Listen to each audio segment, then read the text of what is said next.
ప్రేమ గారు నమస్తే ma'am, I'm Anjali from TFPC. So first of all అయితే ఇందాక మీరు చెప్పినట్టు రిజాకర్లో మీ పర్ఫార్మెన్స్ చూసైతే మేము అందరం షాక్ అయ్యాం. అంటే ఒకప్పుడు నాగదేవత అన్న ఆర్ ఎల్స్ ఒక bubbly character or homely character అంటే సౌందర్య గారు, అండ్ నెక్స్ట్ మీరే గుర్తొస్తారు. అండ్ వన్ మోర్ థింగ్ ఏంటంటే రిలీజెస్ ఎక్కువగా జరుగుతున్నాయి కదా, సో మీ మూవీస్లో ఏది రిలీజ్ అవ్వాలనుకుంటారు? Om. Om Kannada Om. Okay. And ma'am jewel థీఫ్లోని మీరు కనిపిస్తుంటే నెగటివ్ షేడ్స్ ఏమైనా కనిపించే చీరలు ఒక 10 కేజీలు తీసుకోండి, డ్రెస్సులు ఒక 5 కేజీలు తీసుకోండి, ఇగో నా జీన్స్ ప్యాంట్ ఒక 3 కేజీలు తీసుకోండి. ఆషాఢం వచ్చిందంటే చాలు మాంగళ్యాల షాపింగ్ సందడి మొదలైతుంది. ఇక మాంగళ్య అంటేనే కాంప్రమైజ్ కానీ quality, fresh stock, ₹10 KG sale ఆఫర్లు అట్లుంటది మాంగళ్యాల ఆషాఢం కేజీ సేల్ అంటే. Mangalya shopping mall.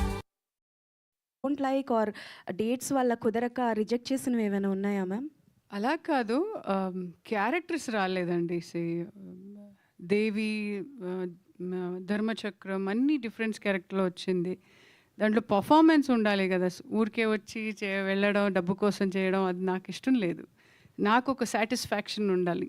అంటే ఒక ఆర్టిస్ట్గా వచ్చాను కదా, ఒక మంచి క్యారెక్టర్, ఓ అబ్బా ప్రేమ అంటే అమ్మాయి బాగా చేసింది, అది సర్టిఫికేట్ నాకు, అంతే చాలు. Okay ma'am, thank you so much. Prabhakar గారు, ప్రభాకర్ గారు నమస్తే. మూర్తి గారు నమస్తే, చెప్పండి. నమస్తే.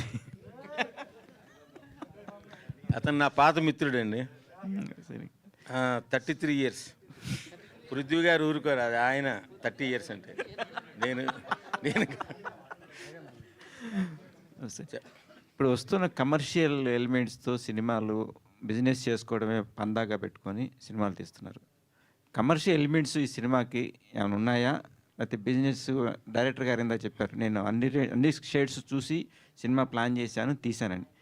అది మీరు సాటిస్ఫాక్షన్ అయినారా సినిమా? 100% అండి, 100%. మంచి సబ్జెక్టు,